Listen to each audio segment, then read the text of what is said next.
their fault that their mom's nuts or whatever. Or their family's crazy. Was it Cattery, her daughter? No, Cattery was a washwoman. Catalin was a daughter. Catalin, okay, yeah.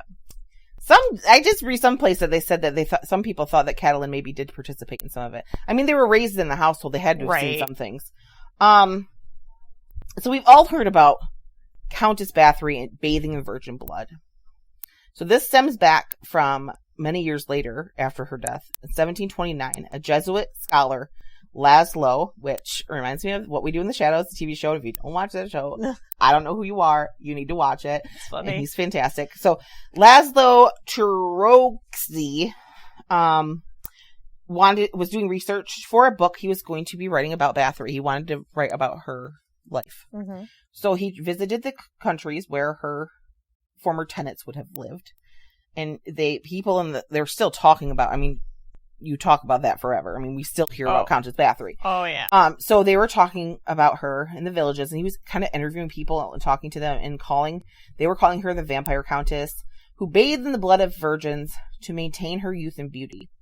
And that she was obsessed with being young and that she used the blood to be whatever. So he used these stories in his book. And since there was no proof of anything else out there, all of that was believed when he wrote his book. That was golden because he got that right from the source where the story's been passed down. In 1817, so how many years later was that? Did I say the first one was? 1729. So almost 100, like less than 100, like 90 years later. Records of her trial were rediscovered. So all the records of her trial can be read. Everything that was said. Awesome. That's kind of awesome. Yeah. 300 witnesses gave testimony. Not one mentioned anything of her bathing in blood or obsession with being young or anything like that. No one ever talked about it. Torture people. And yeah, they said it's thought that her motive wasn't for beauty and to be young and the blood. It was that she was stressed, and that's how she relieved her stress, by hurting others, which is horrible.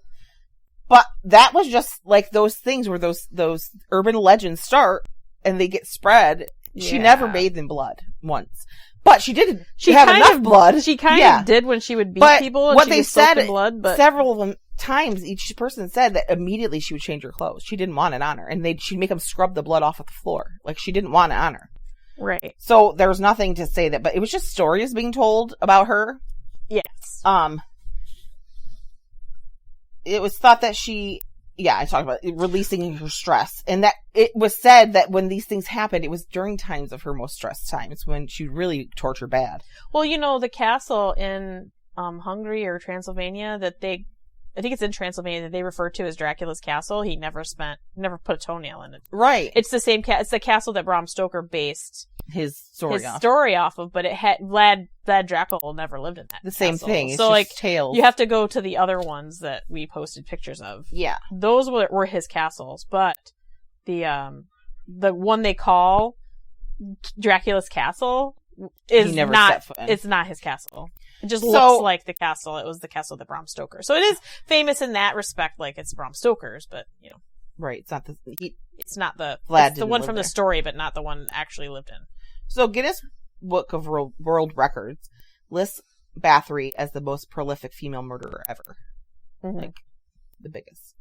But as time has gone on and her letters have been discovered and the trial and people really looking into it and reading, and historians are now thinking that Elizabeth wasn't as guilty as history makes her out to be. Right. Her trial and stories were maybe more motivated by power and greed. The King Matthias II, I said, owed her husband a lot of money. And she owned strategically important land. Mm-hmm. And she had a lot of wealth. Mm-hmm. And her family was powerful. This is intimidating to the king. And listen, she's a smart, strong woman that didn't need a man. Right. Oh, we can't have that. No. And her family's power and wealth intimidated him. So they're thinking maybe the king and his court went on a mission to kind of discredit and ruin her because we can't let her have any more power. They were nervous because she had everything. Mm-hmm. Now, no one's saying she was nice and treated her servants well. Right. I have to believe she probably did torture her servants, but not to the extent and the evil ways that were given. Out of all the witnesses that were given, other than the ones that were her accomplices, it was all hearsay of what they rumored they heard. None of them actually saw her do it. They just heard that she did it. So they're using those witnesses as... That's hearsay. Yeah. Her accomplices confessed, but they confessed under torture. Like we said about the witches. After so much, you're going to say anything just to get away. You'll still tell them whatever they want to hear. Also, Thurzo, the one that was her husband asked to care, look out for her and stuff, was like right-hand man of the king. He also would inherit her land and money if she was convicted, because he was supposed to be her protector. So the husband and the king, or the cousin and the king. What's the word they use for that? It's like not a chancellor. It's like a word they use when the king is too young and they have like a viceroy or something like that. Something like that. A regent. He was like her regent. So her cousin Thurzo, and the king had a high interest in her demise in some way. Oh yeah. Right? There's no real proof out there of the horrific things that they said that she did. There's the letter of her husband writing about torturing the servants. Yeah, we think some of that did happen. But the amount that... We don't know what's fact or fiction. We just don't know, because if any testimony done through torture, how do you know what's right and what's not? Also, she had been in contact with her cousin Gabor, which is the same. She has a brother Gabor too, but she has a cousin Gabor. All these names, they have so many people named the same thing. He was a prince of Transylvania, and they were really worried about those two teaming up, because they could have done a lot to hurt the Hungarian king. Right. So he didn't want that happening either. So she was easier to take out than Gabor. So they went after her. They're like, maybe she's going to align herself with him and marry him. Yeah, because she actually knew when the rumors started, that when they first started coming for her, she actually wrote him and asked him to come save her. But they walled her up in the house and said she was nuts after the confessions of the accomplices. So nothing came of it. But she didn't die. They didn't kill her. They didn't put her on trial, but they basically put her in jail. And she couldn't go anywhere. She was stuck in there. But I think she was not any worse than anyone else in that time that was cruel to their servants, maybe. But because there was such a story behind it, and I did read other places that they were sending in through the villages, people, the king was spreading the rumors about her. So like he spread the rumors, and then when they came to interview them and investigate, they would repeat those rumors so they could say they had witnesses. So I think she probably had hurt her servants, and I'm sure some have died, but I don't know if she was any worse than anyone else at the time, because it sounded like everyone was awful in her family. And then her in-law, she was torturing, and her husband was torturing. Like, everyone was torturing their servants because they were sadistic assholes, apparently. And look at Vlad. They're poor and ignorant, and the only way they're going to learn is if you beat it out of them. They need to learn discipline.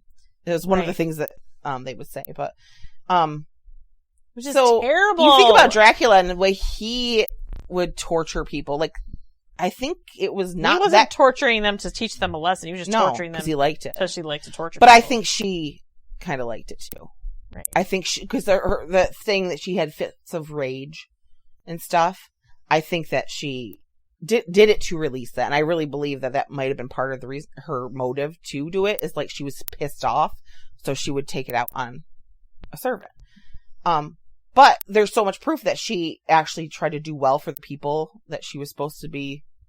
Especially the thing with the widows. That's kind of So I don't think Vlad Dracula helped any freaking widows. No, and I'm not trying to say that she was a good person. You don't know, like, especially at the time, you don't know what actually happened and what was engineered. And a lot of the writings and the letters and stuff were showing her in a much nicer light than what the rumor was gone through. So Countess Bathory, even though they said all that stuff, she never bathed in blood. That we know for a fact. Because look at the witch trials and the things that these people admitted to doing, and it was taken as fact. And you know for a fact they didn't do that. No. People can't fly across the sky and they can't turn themselves into wolves. Right. So how much of what they said, and like I said, if they planted that seed in people's heads, that's how rumors, people think that's real. And then if you ask them to say it, she's doing this. They don't know that the person told them it lied.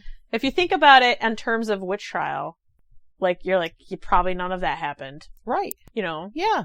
And I'm also thinking, like, you know, if cholera was happening, and very well, because a lot of them could have died of cholera. You're gonna splinter and die. Well, and plus, if she was beating their hands and stuff, there was no penicillin. They were continuing working, and she was smacking them in the hands and busting open their skin. They could have died from infection. Covering them with honey and putting them outside for the bugs to eat. They could get infection. She might not have beat them to death, but she wasn't treating them great. But I believe that she probably did torture them in a way, because that's what you did then. But I'm not saying that's right, or that she deserves a medal for not killing people, but it's just, I don't think it's, I think that history has painted her very evil when maybe she was just normal evil.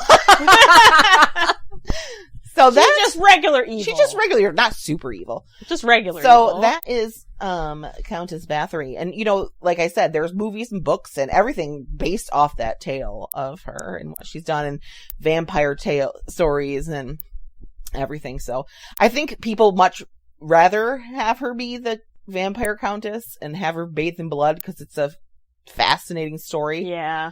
But, I mean, just that time was just sucky. If you were a poor person in the Dark Ages and the Middle Ages and the Renaissance, it sucked. Yeah. Yeah. It was bad. You died. Lots of people died. There you go. Alrighty. The story. That was fun. I was entertained. Did you learn anything different? I think I did, and it was terrible. I did, and it was awful. It was terrible, yeah. So, it's really now, since Margaret broke her microphone, we really need you to support us on it. At buymeacoffee.com/thecousinsweird, so we can buy ourselves new microphones.